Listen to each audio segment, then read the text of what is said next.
सर्वमंगल मांगल्ये शिवे सर्वार्थ साधिके शरण्ये त्र्यंबके गौरी नारायणी नमस्तुते। जय माता दी। माता रानी आप सभी की झोली खुशियों से भरे, आपके घर में सदैव अपना स्थान बनाए रखें। प्रिय भक्तों, आज के वीडियो में हम बात करेंगे नवरात्रि के बाद कलश का क्या करें, ज्योति की बाती को कहाँ रखें, कलश के नीचे रखे हुए चावल को कहाँ रखें। 99% लोग ये सारी बातें नहीं जानते, तो आज की इस वीडियो में हम यही चर्चा करेंगे। जैसा कि आप सभी लोगों को पता है, माता दुर्गा इस बार पालकी पर सवार होकर पृथ्वी लोक पर पधार चुकी हैं। शास्त्रों में वर्णित तथा मान्यताओं के अनुसार अगर शारदीय नवरात्रि पर यदि माता दुर्गा का आगमन उनके वाहन सिंह पर नहीं बल्कि पालकी पर होगा, तो मान्यता है कि माता दुर्गा का पालकी पर सवार होकर आना बहुत ही शुभ और कल्याणकारी माना जाता है। जीवन सुखमय हो जाता है, भक्ति का भरपूर लाभ भक्तजनों को मिलता है, दिल में सुकून मिलता है। माता वैष्णो भरपूर आशीर्वाद देती हैं। भक्तों, शारदीय नवरात्रों में ज्वारे का क्या करें, अखंड ज्योति की बाती का क्या करें, अखंड ज्योति में जो तेल होता है यदि बच जाता है तो उसका क्या करें, नवरात्रि कब समाप्त होगी, 2024 में कन्या पूजन कब करें और हरे भरे जौ का क्या करें। भक्तों, आज हम जानेंगे सब कुछ इस वीडियो में। माता रानी जो आपके इस वीडियो को सच्चे दिल से लाइक करे, उसकी गरीबी जन्म जन्मांतर की परेशानी दूर कर देना। भक्तों, मुझे ये वीडियो फिर से इस वजह से बनाना पड़ रहा है ताकि नवरात्रि में आप सब बाद में गलती ना कर बैठे, अथवा नवरात्रि के बाद में जो चावल होते हैं, जो ज्वारे होते हैं, जो जोत की बत्तियां होती हैं, जितनी भी हम नवरात्रि के समय में सामग्री चढ़ाते हैं, उन सब का क्या करें। यह सब आप गलत तरीके से नदी में विसर्जित कर देंगे और इसके फायदे नहीं जान पाएंगे। इसलिए ये वीडियो मुझे फिर से बनाना पड़ रहा है और मैं आप लोगों को फिर से जानकारी बता रही हूँ। तो भक्तों, यह वीडियो ध्यान से देख लेना। इस वीडियो को देखने के बाद आपको पूर्ण रूप से समझ में आ जाएगा कि सामग्री का क्या करना चाहिए। भक्तों, सबसे पहले जानते हैं शारदीय नवरात्रि का समापन कब होगा। अंतिम व्रत 11 अक्टूबर बुधवार के दिन रखा जाएगा। इस दिन नवरात्रि समाप्त हो जाएगी, यानी आखिरी व्रत 11 अक्टूबर बुधवार को सुबह रखा जाएगा और कन्या पूजन भी इसी दिन किया जाएगा। देखिए भक्तों, आप में से अधिकतर जो लोग हैं नवरात्रि में बहुत सारे गलती कर बैठते हैं। 9 दिन तक आप माता रानी की खूब पूजा करते हैं। और भक्तों, माता रानी की पूजा करने के बाद जो चावल होते हैं, जो श्रृंगार का सामान होता है, अगर रुई की बत्तियां कहीं जली हुई या भस्म होती है, जो श्रृंगार का सामान होता है, जो देवी का सिक्का होता है, यह सब नदी में जाकर के विसर्जित कर देते हैं। भक्तों, यही सबसे बड़ी मूर्खता है। सारी जानकारी इस वीडियो में मैं आप लोगों को विस्तार से बताऊंगी। आज के इस वीडियो में मैं आपको विस्तार पूर्वक और सटीकता से ये जानकारी उपलब्ध कराऊंगी, क्योंकि भक्तों, अधिकतर लोग शारदीय नवरात्रि में 9 दिनों तक खूब पूजा करते हैं। पूजा करने के बाद भी उन्हें फल नहीं मिलता। क्यों फल नहीं मिलता? यही सबसे बड़ी गलती करते हैं। माता रानी स्वयं उन्हें प्रसाद दे करके जाती हैं, उनको फल प्रदान करके जाती हैं, लेकिन व्यक्ति उस फल का सदुपयोग नहीं कर पाते। देखिए, अगर कुआं आपके पास में है और अगर आप कुएं में से पानी नहीं निकालोगे तो आपकी प्यास कैसे बुझेगी। ठीक उसी प्रकार आपको जानना है कि प्रसाद तो आपके पास में है, लेकिन उसका प्रयोग करना नहीं जानते। भक्तों, कहने का मतलब ये है, मैं जो तरीका आज की इस वीडियो में आप सभी लोगों को बताऊंगी, इस तरीके से आपके जीवन में चल रही परेशानी, गरीबी, रोग, दोष, तकलीफ, हर प्रकार की मनोकामनाओं की पूर्ति होगी। वीडियो को ध्यान से देखना। अगर भक्तों, हमारे वीडियो में बताए गए उपाय से किसी एक भी व्यक्ति का भला होता है तो हमें भी पुण्य की प्राप्ति होती है, हमें भी अच्छा लगता है और हमें भी काफी आशीर्वाद आप सभी दर्शकों का प्राप्त होता है और माता रानी की कृपा भी प्राप्त होती है। तो चलिए, मैं समय ना लेते हुए आज की जो वीडियो है उसको शुरू करती हूँ। ध्यान से देखना। नवरात्रि के समय में आप कौन सी गलती करते हैं जिससे आप निर्धन रह जाते हैं। तो देखिए, ऐसा कहा गया है कि अधिकतर लोग जो चावल होते हैं। दोस्तों, वीडियो में आगे बढ़ने से पहले आपसे हम निवेदन करते हैं कि वीडियो को ध्यान से सुनना और ध्यान से देखिएगा, ताकि आप शारदीय नवरात्रि का पूरा लाभ उठा सके और यह जानकारी आगे जाकर आपको और भी उपयोगी हो सके। भक्तों, पूजा पाठ करने के बाद जो बचे हुए चावल होते हैं, माता रानी को जो हम चढ़ाते हैं, उसी चावल की मैं बात कर रही हूँ, ना कि ढेर सारे चावल जो रहते हैं। जो माता रानी को हम क्षमा याचना करने के दौरान जो चावल चढ़ाते हैं, पुष्प चढ़ाते हैं, सिक्के चढ़ाते हैं, वह सब नदी में बहा देते हैं। वहां आपने 9 दिनों तक माता रानी की पूजा की, माता रानी ने आपको प्रसाद स्वरूप चावल दिए, सिक्के दिए, उसे आप नदी में बहा देते हैं। भक्तों, यही सबसे बड़ी मूर्खता है। 9 दिन का फल आपने क्या किया? सीधे नदी में जाकर बहा दिया। ऐसा नहीं करना चाहिए। जो चावल होते हैं, यानी कि नवरात्रि में जो बचे हुए चावल होते हैं, माता रानी के जो चावल होते हैं, वो खड़े हुए चावल होते हैं। उन चावलों को आप अपने अन्न भंडार में रखें। अन्न भंडार का मतलब जैसे कि आप अपने घर में जो चावल पका करके खाती हैं, उसमें डाल दीजिए, कुछ धन स्थान पर रख दीजिए। अब इसके बेनिफिट सुन लीजिए। और जो पुष्प रहते हैं, आप इसे धन स्थान में सुखा करके रखें, अपने पर्स में रखें। जो सिक्के होते हैं, इसे भी धन पेटी या पर्स में रखना चाहिए। अब इसके फायदे सुन लीजिए। जो चावल होते हैं माता रानी को चढ़े हुए, वे मंत्रों से सिद्ध होते हैं। माता रानी को चढ़े होने के कारण नवरात्रि में माता नौ दुर्गा साक्षात स्वरूप में विराजित रहती हैं। तो यह जो चावल होते हैं जागृत अवस्था में हो जाते हैं। यदि भक्तों आप इस प्रकार के चावल को आप खाते हैं तो आपके शरीर में कभी भी कोई रोग दोष उत्पन्न नहीं होगा। आपको चावल एक साथ नहीं खाने हैं। आप जब अपने घर पे कभी भी चावल बनाएं तो उस चावल में 1 या 2 चावल के दाने मिला देने हैं। देखिए दोस्तों, इससे होता क्या है कि आपके शरीर में इस चावल को खाने के बाद रोग दोष व्याधि आदि किसी भी प्रकार के जो आपके शरीर में कष्ट है, शारीरिक पीड़ा है, मानसिक पीड़ा है, वह दूर हो जाती है। और भक्तों, माता रानी की आपको कृपा प्राप्त होती रहती है। माता रानी की कृपा से शरीर में एक ऐसी ऊर्जा उत्पन्न होती है जिस ऊर्जा से आप अपने आप को स्वस्थ करते हैं।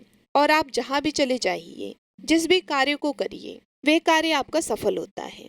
और भक्तों, एक बात और बता दूं कि कभी भी इन चावलों को थोड़ा सा खाते हैं, आपका पेट भर जाता है, यानी कि इसमें तृप्ति जल्दी मिलती है और आपके घर में कभी भी अन्न की कमी नहीं रहेगी। आप में से अधिकतर जो भक्त हैं, माता रानी को श्रृंगार का सामान जरूर चढ़ाते हैं और श्रृंगार का सामान चढ़ाने के बाद इसे आप लोग नदी में बहा देते हैं या फिर अन्य को दे देते होंगे। तो ऐसा आपको नहीं करना है। जो श्रृंगार का सामान आप चढ़ाते हैं माता रानी के लिए, 9 दिनों के बाद इस श्रृंगार के सामान को आपके घर की जो शादीशुदा महिलाएं हैं उन्हें दे देना चाहिए। इससे क्या बेनिफिट होता है? इससे अखंड सौभाग्य की प्राप्ति होती है। जब तक वह माता बहनें श्रृंगार करेंगी, जो भी माता रानी को चढ़ा हुआ आपने दिया है वो श्रृंगार करेंगे, तब तक अगर साक्षात स्वयं काल भी उनके पास आ जाए उनके पति को ले जाने के लिए, मृत्यु के घाट उतारने के लिए, तो उनका बाल भी बांका नहीं कर पाएगा। इससे उस स्त्री को अखंड सौभाग्यवती की प्राप्ति होती है। महिलाएं घर की साक्षात लक्ष्मी होती। इसलिए भक्तों, विशेषकर ध्यान रखें कि जो बचा हुआ माता रानी को चढ़ाया गया श्रृंगार का सामान होता है, माता बहनों को देना चाहिए। अब इधर मैं आप लोगों को बताना चाहूंगी कि आप में से अधिकतर भक्त जो कि बचा हुआ तेल होता है, इसे क्या करते हैं? नदी में विसर्जित कर देते हैं। सबसे बड़ी यही गलती है। आप में से अधिकतर भक्त जो ज्योति का बचा हुआ तेल होता है, इसे क्या करते हैं कि नदी में विसर्जित कर देते हैं। यही सबसे बड़ी गलती है। जो ज्योति का बचा हुआ तेल होता है, वे शारदीय नवरात्रि में जो ज्योत आप लोग जलाते हैं, तो क्या होता है, 9 दिन तक ज्योत जलने के कारण ज्योत में जो तेल बचा हुआ होता है वो जागृत अवस्था में होता है। और भक्तों, जागृत चीज ही अपना पूर्ण से पूर्ण प्रभाव दिखाती है। आपने देखा होगा कि सभी मूर्तियों की पूजा नहीं होती। जब कुम्हार मूर्ति बनाता है या फिर पत्थर वाले जो कारीगर मूर्ति बनाते हैं, तो उस मूर्ति की पूजा नहीं होती। उसी मूर्ति की पूजा होती है जिसके प्राण प्रतिष्ठा हो। तो भक्तों, कहने का मतलब ये है कि ज्योति का जो बचा हुआ तेल होता है, जो जलने के कारण जागृत अवस्था में हो जाती है। तो अगर आपके हाथ पैरों में दर्द होता है, किसी ने आपके ऊपर काला जादू कर दिया, आपको शंका हो रही है, तो इस स्थिति में आप क्या करें? जो ज्योत का बचा हुआ तेल होता है, आप अपने सिर में लगाइए। अपने शरीर में जहाँ दर्द होता है उन हिस्सों पर लगाइए। तो आप अपने जो शरीर के आपको 7 हिस्सों में लगाना होता है, तो शरीर पर कैसा भी तंत्र विकार लगा है, किसी ने काला जादू, भयंकर काला जादू कर दिया हो, तो यह माता रानी की साक्षात कृपा होती है। उसको लगाने से वे सारी चीजें दूर हो जाएंगी। आप सभी लोग तत्काल देखना कि 5 मिनट में आप सभी लोगों को आराम मिल जाएगा। जो आपको किसी तांत्रिक या ओझा के पास जाने की जरूरत नहीं पड़ेगी। इनके चक्कर आपको लगाने की जरूरत नहीं है। आपको 1 साल के लिए ज्योत का बचा हुआ तेल बचा करके रखें। यदि आपको कभी सिर दर्द होता है तो सिर दर्द वाले हिस्से पर लगा सकती हैं। अगर किसी कारणवश कभी कभी ग्रह नक्षत्रों की पीड़ा के कारण सिर दर्द होता है तो वे सिर दर्द होना बंद हो जाता है। यानी कि जितनी भी ग्रह हैं, राहु है, केतु है, दुष्ट शक्तियों के द्वारा आपको सताया जा रहा है। 3-4 हिस्से में बस लगाना होता है। शरीर के 7 हिस्से में लगा लीजिए। सिर, हाथ, पैर, कोहनी, या फिर आप अपने हृदय में लगा सकते हैं, कंठ में लगा सकते हैं। इस प्रकार से आपको 7 हिस्सों का चुनाव करना होता है। कैसे भी आपके जीवन में परेशानी हो, शरीर में शारीरिक पीड़ा हो, सारी पीड़ा दूर हो जाती है। अब भक्तों चलिए मैं आप लोगों को बताना चाहूंगी। नवरात्रि में अगरबत्ती आप जलाते हैं, या फिर आप गोबर के कंडे लाते हैं, या फिर आप माता रानी के लिए जो भी चीजों को जलाते हैं, तो भक्तों भस्म का क्या करना चाहिए। जलाने के बाद जो अंतिम चीज होती है वह चीज भस्म होती है। भस्म का क्या करना चाहिए, तो भक्तों हम आपको बता देते हैं कि इस भस्म को पूरे साल के लिए, 1 साल के लिए इस प्रकार के भस्म को बटोर करके रखना चाहिए। जो अगरबत्ती की भस्म है, या फिर कहा जाए गोबर के कंडे की भस्म रखी है, क्योंकि माता रानी को हम जो कच्ची धूप जलाते हैं उसका भस्म भी काफी सारा हो जाता है। क्या इसे नदी में बहा देना चाहिए? अगर ज्यादा है तो नदी में बहा दीजिए। बाकी कम से कम आपको 1 साल के लिए आपको यह भस्म अपने पास में जरूर रखना चाहिए। भक्तों हम भस्म के बेनिफिट बता रहे हैं और इसके फायदे भी बता रहे हैं। इससे पहले अभी तक जय माता दी यदि कमेंट बॉक्स में नहीं लिखा है तो जय माता दी लिख दीजिए। इससे हमें वीडियो बनाने का मोटिवेशन मिलता रहता है।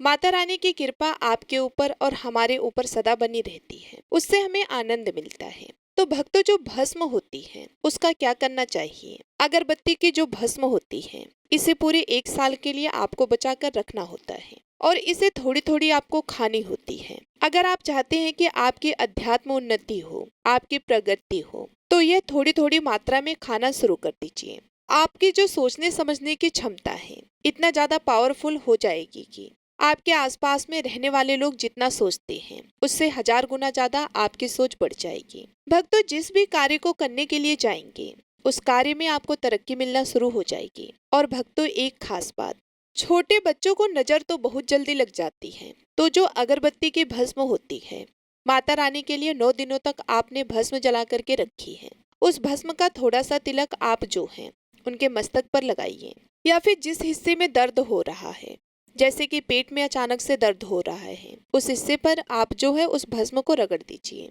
अच्छी तरीके से भस्म को लगा दीजिए। तो पेट में अगर प्रेत लगा हो तो प्रेत भस्म हो जाएगा, यानी कि बाहर निकल जाएगा। सिर दर्द हो रहा हो तो सिर में लगा लीजिए। यानी कि कहने का मतलब ये है कि आपके हर प्रकार के दुख तकलीफ बाधाओं को दूर करने का काम करता है। यदि ये भस्म नित्य खाएंगे, अपने छोटे बच्चों को खिलाना शुरू कर दीजिए। पढ़ने लिखने में कमजोर हैं, तो ऐसे में जो बुद्धि है वो स्थिर हो जाएगी। कई लोग पढ़ने लिखने को बांध देते हैं, कई लोग किसी की किस्मत को बांध देते हैं। तो भक्तों इन सारी समस्याओं से छुटकारा पाना चाहते हैं तो इस भस्म का तिलक प्रतिदिन जरूर लगाइए। अगर दोस्तों आप इनका तिलक लगाते हैं तो फिर यह अति उत्तम है, यानी कि सोने पर सुहागा होगा आपके लिए भी और आपके बच्चों के लिए भी। जो पढ़ने लिखने की जो क्षमता है वह काफी बढ़ जाएगी। आप जहाँ भी जाएंगे आपको भी अध्यात्म उन्नति मिलेगी। इस भस्म का तिलक जब तक आपके सिर पर लगा रहेगा कोई भी आपका बाल बांका नहीं कर पाएगा। और भक्तों यदि आपके ऊपर कोई भी व्यक्ति तंत्र विकार करता है या फिर करने का प्रयास भी करेगा तब भी नहीं लगता है। आइए अब जानते हैं जोत की बत्ती का क्या करना चाहिए। आप में से अधिकतर भक्त या तो नदी में बहा देते हैं और अधिकतर लोग हैं यह धन स्थान पर रखते हैं, इससे फायदा नहीं मिलता। दोस्तों जोत की बत्ती ही हमेशा जागृत अवस्था में रहती है। ध्यान से सुनना भक्तों, जो ज्योति की बाती होती है हमेशा आप जो है अपनी बाजू पर पहनना, बाजू बंद की तरह आपको इसको पहनना चाहिए। यदि लड़की है तो लड़की को इसको अपनी भुजा में पहनना चाहिए। क्यों पहनना चाहिए? ये कोई साधारण बत्ती नहीं है, ये साक्षात माँ दुर्गा का आशीर्वाद होता है। ये साक्षात माँ दुर्गा की कृपा होती है, प्रसाद होता है। 9 दिन तक अखंड जलने के कारण यह चैतन्य हो जाता है। इसमें प्राण आ जाते हैं, इसमें प्राण आ जाते हैं, इसमें शक्ति आ जाती है। इसलिए इसे पहनने के बाद कई प्रकार के फायदे मिलते हैं। अगर आप इस प्रकार के फायदे लेना चाहते हैं तो यह जोत की बत्ती अवश्य ही धारण करें। इसको धारण करने के बाद जो 9 प्रकार के फायदे कहे हैं संत महात्मा ने, वही फायदे मैं आप लोगों को इस वीडियो में बताऊंगी। अभी तक भक्तों कमेंट बॉक्स में जय माता रानी नहीं लिखा है तो जय माता रानी लिख दीजिए, और वीडियो को लाइक नहीं किया है तो वीडियो को लाइक कर दीजिए। इसका पहला फायदा ये है कि अकाल मृत्यु एवं दुर्घटना से बचाता है। अगर कोई भी व्यक्ति इसे बाजू में पहनता है या फिर धारण करता है तो ऐसे व्यक्ति की कभी भी दुर्घटना नहीं होती। ऐसे व्यक्ति की कभी भी अकाल मृत्यु नहीं होती, क्योंकि दोस्तों ऐसे व्यक्ति के साथ में साक्षात माँ दुर्गा की शक्तियां चलती हैं। यह जो आप धागा धारण कर रहे हैं, यह आप जो बाजू में बाती पहन रहे हैं, यह कोई साधारण बत्ती नहीं है। यह साक्षात नौ दुर्गा का आशीर्वाद होता है। यह एक प्रकार का सुरक्षा कवच होता है। तो इसे पहनने के बाद कभी भी अकाल मृत्यु नहीं होती एवं दुर्घटना से यह हमेशा बचाव करने का काम करता है। भक्तों, इसका दूसरा फायदा नजर दोष एवं तंत्र बाधा से बचाता है। आप में से अधिकतर भक्त हमें बोलते हैं कि नजर दोष से हम परेशान रहते हैं, क्या करें? तो अगर आप नजर दोष से बचना चाहते हैं, आप चाहते हैं कि आपके अध्यात्म उन्नति में किसी की नजर दोष ना लगे, आपकी उन्नति हो, प्रगति हो, तो बिल्कुल ही इसे धारण करिए। यह नजर दोष एवं तंत्र बाधा से बचाता है। कितना बड़ा तांत्रिक व्यक्ति क्यों ना आपके ऊपर में तंत्र क्रिया कर दे, वह तंत्र क्रिया नहीं लगेगी, सदा बचे रहेंगे। भक्तों, इसका तीसरा फायदा भूत प्रेत एवं नीच शक्तियों से बचाता है। कहीं भी मरघट में जा करके सो जाओ, इसको पहनने के बाद में भूत प्रेत आपका बाल भी बांका नहीं कर पाएगा। तो भूत प्रेत एवं नकारात्मक शक्ति से इसको पहनने के बाद हमें बचाव होता है। भक्तों, इसका चौथा फायदा लक्ष्मी की पूर्ण कृपा प्राप्त होती है। जो लोग चाहते हैं कि माता लक्ष्मी सिद्ध हो जाए, उनके जीवन में उनकी कमी ना हो, तो ऐसे व्यक्ति इसे अवश्य धारण करें। लक्ष्मी माता की पूर्ण कृपा प्राप्त होती है एवं नौ दुर्गा का आशीर्वाद भी मिलता है। इसका अगला फायदा दैहिक और भौतिक सुखों की प्राप्ति होती है। इसको धारण करने के बाद जो लोग दैहिक सुख प्राप्त करना चाहते हैं, दैविक सुख प्राप्त करना चाहते हैं, भौतिक सुखों की प्राप्ति करना चाहते हैं, ऐसे व्यक्ति को इसे अवश्य धारण करना चाहिए। इसका छठा फायदा मन वांछित कार्य सफल होता है। आपने काफी लंबे समय से जो मन वांछित कार्य सोच करके रखा है, वे सफल नहीं हो पा रहा है, तो इसको धारण करने के बाद मनोवांछित कार्य सफल होना शुरू हो जाता है। भक्तों, इसका अगला फायदा इच्छित नौकरी की प्राप्ति होती है। तो इसको धारण करने के बाद इच्छित नौकरी की प्राप्ति होती है। इसका आठवां फायदा दैविक सिद्धि की प्राप्ति होती है। नौवां फायदा माँ दुर्गा आपके शरीर में हमेशा अंश रूप में विराजमान रहती है। जब तक आप इसे धारण करेंगे, तब तक माँ दुर्गा अंश रूप में आपके शरीर में विराजमान रहेंगी। और जाहिर सी बात है, जिनके शरीर में नौ दुर्गा वास कर जाए, ऐसे व्यक्ति के जीवन में अन्न, धन एवं किसी भी प्रकार की वस्तु का अभाव नहीं होता। भक्तों, देवी दुर्गा के स्वरूप किसी भी देवी की तुलना में आप महागौरी की पूजा करना शुरू कर दीजिए। इनकी पूजा करने से यह तत्काल प्रसन्न होती है। देवी का जो स्वरूप कहा गया है, वह है सिद्धिदात्री माँ दुर्गा जी का स्वरूप। माँ दुर्गा जी का जो स्वरूप है, वह है सिद्धिदात्री। ये सभी प्रकार की सिद्धि को देने वाली है। सिद्धि अर्थात मोक्ष को देने वाली देवी माँ का पूजा पाठ करने से सभी प्रकार की सिद्धि की प्राप्ति होती है, सभी प्रकार की कामना की पूर्ति होती है। इसलिए नवरात्रि के 9वें दिन इनकी पूजा से असंभव कार्य को भी संभव कर सकती हैं। इसलिए अधिकतर जितनी भी जातक है, साधक हैं, सिद्धि प्राप्त करने वाले साधक माँ सिद्धिदात्री की पूजा करती हैं। और माँ कभी भी, चाहे असुर हो, चाहे मानव हो, चाहे दानव हो, चाहे कोई भी हो, कितना भी उत्तम साध धूप क्यों ना हो, किसी पर यह भेदभाव नहीं करती, सभी को यह सिद्धि प्रदान करती है। उनका जो बीज मंत्र है सिद्धिदात्री नमः। आप में से अधिकतर दर्शक हमें कमेंट करते हैं कि हमें सिद्धि की प्राप्ति करने के लिए क्या करना चाहिए। तो अगर आप सिद्धि प्राप्त करना चाहते हैं, तो माँ सिद्धिदात्री की आराधना करना शुरू कर दें और जो बीज मंत्र बताया है, इस बीज मंत्र का जितना ज्यादा हो सके जाप करें। इस बीज मंत्र का जाप करने से आपको 8 प्रकार की सिद्धि और 9 प्रकार की निधि की प्राप्ति होती है।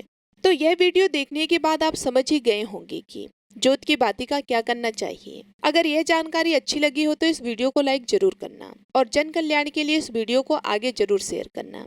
इस वीडियो को देख करके बहुत से लोगों का भला हो सकता है। और सच्चे हृदय से कमेंट बॉक्स में जय माता दी लिखना ना भूलें। और आज की वीडियो यहीं पर समाप्त होती है। माता रानी की कृपा सदैव आप पर और आपके परिवारजनों पर बनी रहे, इसी कामना के साथ मैं आप सभी लोगों से विदा लेती हूँ। मिलती हूँ मैं आप सभी लोगों से अगले वीडियो में। तब तक के लिए नमस्कार, जय माता दी।